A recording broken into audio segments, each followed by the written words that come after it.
안녕하십니까, 박공순입니다. 오늘 헌법의 발견은 헌법 31조 3항 의무교육은 무상으로 한다는 내용으로 여러분과 만나는 시간입니다. 지난 시간에 이어서 교육에 관련된 헌법의 규정을 살펴보는 시간입니다. 먼저 헌법 31조 2항과 3항을 살펴볼 텐데요. 모든 국민은 자녀에게 적어도 초등교육과 법률이 정하는 교육을 받게 할 의무를 진다라고 정하고 있고요. 3항에서는 의무교육은 무상으로 한다라고 규정하고 있습니다. 여기에서 적어도라는 것은 말 그대로 최소한을 말하는 거죠. 최소한 초등교육, 말 그대로 초등학교 교육을 말하는 건데요. 이거는 의무교육으로 무상으로 진행해야 된다라는 점을 분명히 하고 있습니다. 원래 1948년 재헌헌법이 만들어질 때는 이 조항만 있었어요. 초등교육을 의무교육으로 한다. 하지만 나중에 1972년에 개정헌법에서 법률이 정하는 교육을 받게 할 의무를 진다라는 것을 추가함으로써 확대 가능성을 열었죠. 초등교육 이외에도 법률이 정해서 의무교육을 더 확대할 수 있다라는 점을 첨가했던 조항이라고 보면 됩니다. 그리고 실제로 법률이 정하는 교육이라는 점에서 교육기본법 제8조 1항에 지금은 이렇게 규정되어 있습니다. 의무교육은 6년 초등교육과 3년 중등교육으로 한다. 6년 동안의 초등학교, 3년 동안의 중학교 과정을 의무교육으로 무상으로 실시한다라는 점을 법률로 정하고 있는데요. 우리나라 의무교육의 역사를 보면 좀 전에 말했지만 1948년에 재헌헌법에서 초등교육을 의무교육으로 정했지만 사실상은 완전 무상은 아니었어요. 육성회비라는 명목으로 각 학생들 가정으로부터 일정한 비용을 징수를 했거든요. 저만 하더라도 초등학교 때 이런 조그마한 봉투에 1월부터 12월까지 이렇게 도장을 찍어 오도록 했고요. 제 기억에는 600원 정도를 육성회비로 냈던 것 같아요. 하지만 1970년대에 600원은 작은 돈이 아니었죠.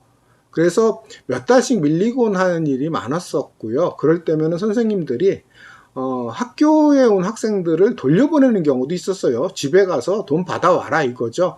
집에 가면은 사정이 어떤지는 아무리 초등학생이지만 뻔히 알았기 때문에 제 기억에도 여러 번 학교와 집 사이에서 일루도 못 가고 전리도 못 가고 그 중간에서 울고 있었던 기억이 저도 납니다. 그만큼 좀 비정했었던 거죠. 육성회비를 강제로 학생에게 집에 가서 가져오라는 이런 선생님들의 말이. 모든 선생님이 그러진 않았겠지만 적지 않은 경험들을 갖고 있을 거라고 저는 생각을 하고요. 무려 50년이 지난 1997년에서야 초등학교 육성회비가 전면 폐지가 됐어요.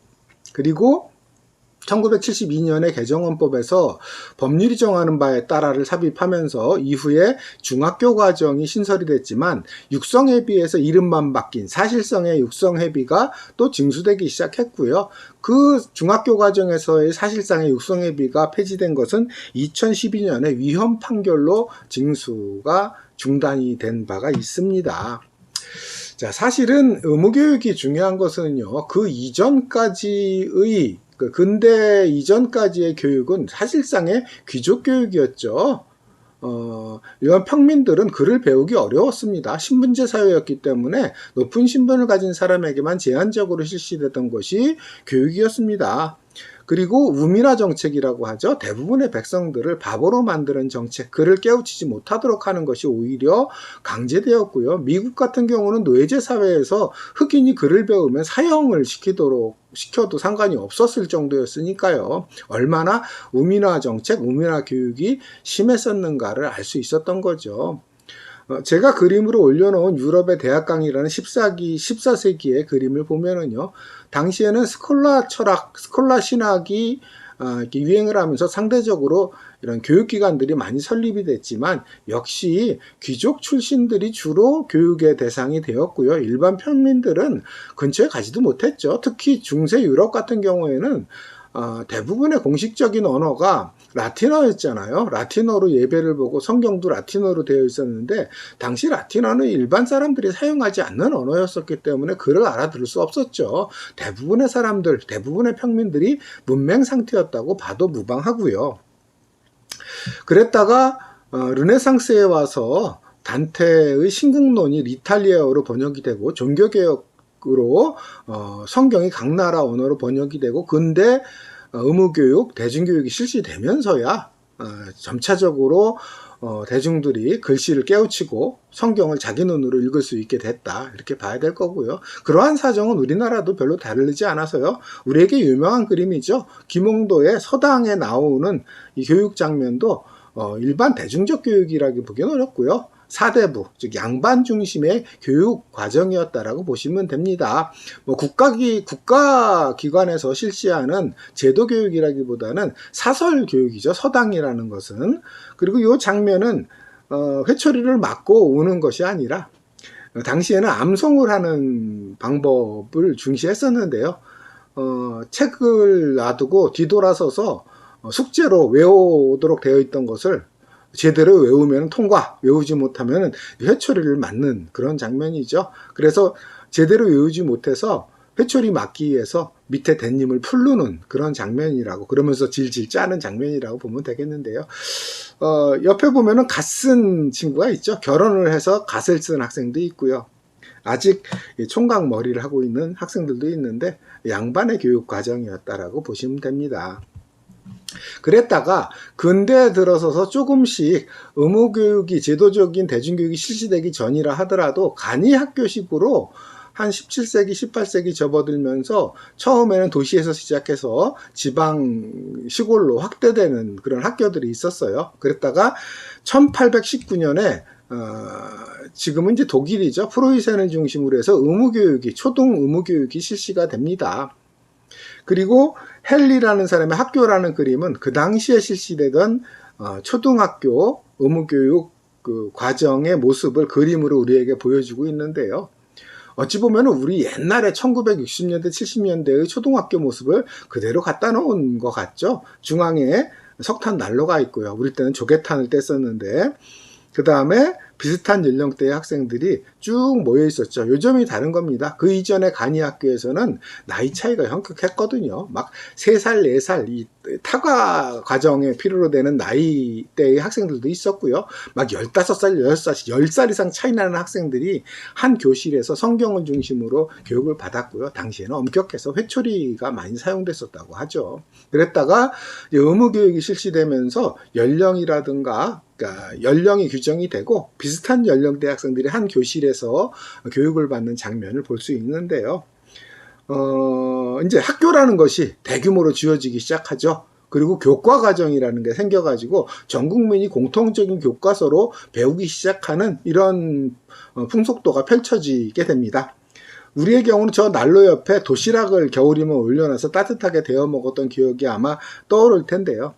물론 초기의 의무교육, 제도교육의 목표는 뭐 국민의 교양을 높인다라거나 이런 것이 목표라고 보기는 어려웠고요. 국가주의적인 요소가 상대적으로 강했습니다. 당시는 근대 국가가 막 만들어지던 초기였었기 때문에 일단 전 국민적인 통일성 을 획득하는 것이 중요했었고 그것은 규범이라든가 법률이라든가 도량행위라든가 뭐 행정부라든가 여러 면에서 통일적 기구와 통일적인 사고방식을 갖도록 요구했었고요. 또 표준어라는 것이 만들어져서 서로 다른 언어를 사용하는 것을 하나로 통합하는 과정이 중요시되고 있었어요. 그래서 그런 국민적 근대 국가의 국민적 통합을 위한 과제가 이런 초등 의무교육에 주로 부과되었고요. 또 하나는 노동교육을 습득하게 만드는 목적도 컸다고 봐야 됩니다.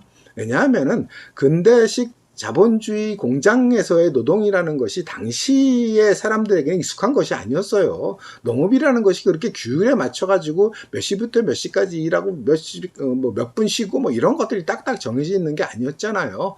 그래서 초기의 유럽에서 이런 대규모 공장 체제가 운영되는데 노동교육을 형성하는 것이 중대한 과제였고요.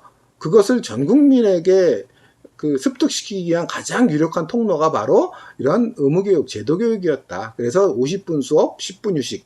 그래서 뭐 7교시까지, 8교시까지 이렇게 진행하는 방식이 대공장에서의 노동 규율과 그대로 연결되는 면이 있었다라는 점도 고려해 둬야 되겠죠. 당시에 사회개혁가이자 사상가인 로버트 오웬이라는 사람이 이런 얘기를 합니다. 국가 시책에는 개인 사정과 상관없이 현대의 발전된 교육이 포함되어야 하며 한 명의 어린이도 배제되어서는 안 된다라고 함으로써 초등학교 의무교육을 강제했고, 나중에 세계인권선언 26조에는 그러한 정신이 교육은 최소한 초등 및 기초 단계에서는 무상이어야 한다. 초등교육은 의무적이어야 한다라는 최소한의 규정으로 자리 잡게 됩니다. 이것이 우리나라 헌법에 그대로 규정되어 있는 바이기도 하고요. 그런데 이런 의무교육과 관련해서 우리 사회에서 논란이 되던 것 중에 하나는 이제는 고등학교도 의무교육 과정이 돼야 되지 않는가라는 점이 제기되면서 일정하게 논란이 되고 있죠. 일단 고등학교 교육은 의무교육은 아니지만 몇 년 전부터 무상교육은 실시되고 있습니다. 2019년에 무상교육으로 전환했고요. 올해 1, 2학년, 3학년 모두가 무상교육 대상이 됩니다. 2021년부터. 여기 무상교육에는 이제 입학금, 수업료, 학교 운영비, 교과서비, 급식비, 교복비 등을 지원하는 것을 골자로 하고 있고요. 그런데 이제 무상교육과 의무교육은 다르죠. 무상교육은 정책적인 면이 강하다면 의무교육은 법으로 규정함으로써 정권이 어떻게 바뀌더라도 그대로 집행이 되도록 만들어 놓는 것인데요. 우리 정도의 경제력을 가지고 있는 국가들이라면은 고등학교까지를 의무교육으로 하는 경우들이 꽤 있거든요. 독일은 아예 대학도 등록금 0유로 500유로로 했다가 반발이 워낙 심해서 다시 받지 않는 무상교육을 실시하고 있는데, 물론 의무교육은 아니죠. 그런데 고등학교 정도를 의무교육으로 실시하고 있는 나라는 적지 않다는 점에서 우리나라도 일정하게는 고등학교 과정까지를 의무교육으로 해야 되지 않는가, 그 정도의 경제력, 그 정도의 사회 단계에 도달한 것이 아닌가라는 문제제기들이 많은 거고요. 또 하나는 영유아 과정을 몇 세까지 의무교육으로 할 거냐라는 점이 논쟁점이라고 할 수 있습니다. 우리나라의 경우는 이제 누리과정이라 그러죠. 만 5세부터 지원이 시작이 됩니다. 일정한 액수를 지원하는 방식이고 전액 무상이라고 보긴 좀 어려운 면이 있죠. 그런데 유럽의 많은 나라들은, 당연히 우리 정도의 경제력을 가진 나라들은 3세부터 이렇게 무상교육을 실시하는 경우들이 꽤 많거든요. 미국도 몇몇 주에서는 3세, 4세부터 무상교육이 실시되고 있고요. 그래서 우리 사회적 조건을 고려할 때 3세부터 고등학교 과정까지를 의무교육으로 포함시키고 또 무상교육이 확대 실시되는 것이 필요하지 않은가라는 점을 우리가 이 헌법을 검토하면서 한번 살펴볼 필요가 있습니다. 그리고 마지막으로는요, 의무교육의 개념에 대한 좀 통찰이 필요한 건데요. 의무교육이 강제교육이냐, 국가적인 교육을 강제하는 방식의 교육이냐. 물론 의무교육인 이상 부모에게 강제하는 면이 있어야 마땅한 점은 있지만, 그것이 교육의 방법에 대한 강제냐는 점에서는 재검토할 필요가 있습니다. 예를 들어 가지고 이제 대안교육이 문제가 되는데요. 제가 사진으로 올려놓은 그 제천 간디학교라는 대안학교 중에서는 꽤나 유명한 대안학교죠. 여기 이제 비인가 대안학교예요. 즉 교과 과정이 인정이 되지 않기 때문에 학력을 인정받으려면 검정고시를 다시 봐야 되는 그런 사정이 있는데, 이런 비인가 대안학교가 우리나라에 한 150군데 정도가 있다고 합니다.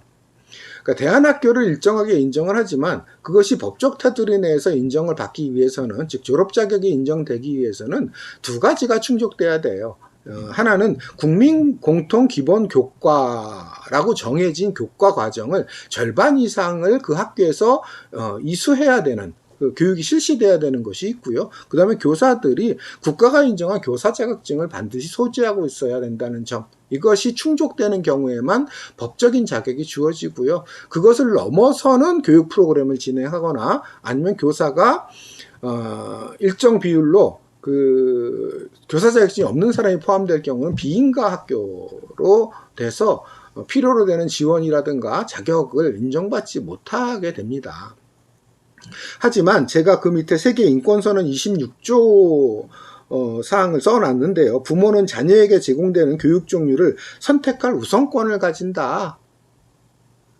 그러니까 국가가 당연히 의무교육을 통해서 자녀들에게 혹은 아이들에게 교육을 지원할 의무를 국가가 지는 거고, 부모들은 당연히 마땅하게 일정하게 그것을 이행해야 되는 강제성이 있기는 하지만 그 교육의 방식이라든가 내용에 대해서는 부모가 선택권이 있어야 된다라는 점을 분명히 하고 있거든요. 그런 점에서 우리의 경우는 그 선택권이 상당히 제한되어 있고, 의무교육이 사실상 교육 내용에 대한 강제교육식으로 이루어지고 있다는 점에서 문제가 크다고 생각할 수 있습니다. 외국의 경우는 뭐 대표적인 그 대안학교로 톨스토이 학교라는 것이 유럽에는 꽤 많습니다. 그 톨스토이 학교는 특히 초등교육은 어떤 지식교육이 아니라 문화교육이고 예술교육이고 체육교육이어야 된다라는 점을 강조해요. 그래서 뭐 우리들이 흔히 알고 있는 수학이라든가 뭐 이런 뭐 문자 교육이라든가 이런 측면보다는 주로는 미술, 음악, 무용, 연극 뭐 이런 예술적인 분야를 중심으로 하고, 또 체육교육이 여기에 첨가되는 방식으로 예술적인 문화적인 측면을 중심으로 한, 또 놀이라는 측면을 중심으로 한 교육 과정을 중심으로 하거든요. 우리 같은 경우에는 국민 공통 교과 과정이라는 것이 절반 이상을 차지해야 되기 때문에 이런 식의 교육을 진행할 수 없죠. 또 유럽은 물론이거냐 특히 미국에서 많이 이루어지고 있는 대안교육 방법 중에 홈스쿨링이라고 있어요.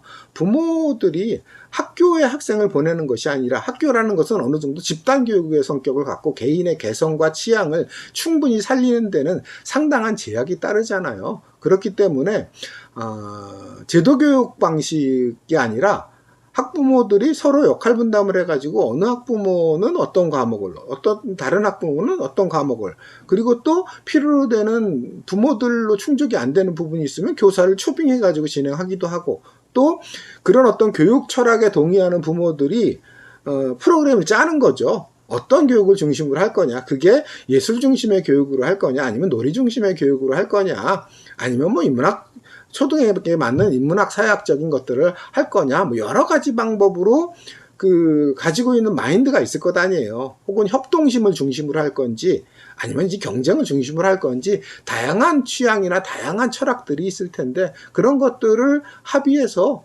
그 학부모들 스스로가 교육 과정을 마련하고 진행하는 방식이 바로 홈스쿨링이라고 할 수 있는데요. 한국 사회에서는 그것이 교과 과정으로 졸업 자격을 인정받을 수 없고, 결국은 검정고시를 쳐야 되고요. 아예 법에 의하면요, 사실은 교육법에 의하면은 이러한 법률로 정한 의무교육을 이행하지 않는 자에게 100만 원 이하의 과태료를 부과하도록 되어 있어요. 사실은 벌금을 매기도록 되어 있어서 상당히 강제성을 강조하고 있다라고 할 수 있겠는데요.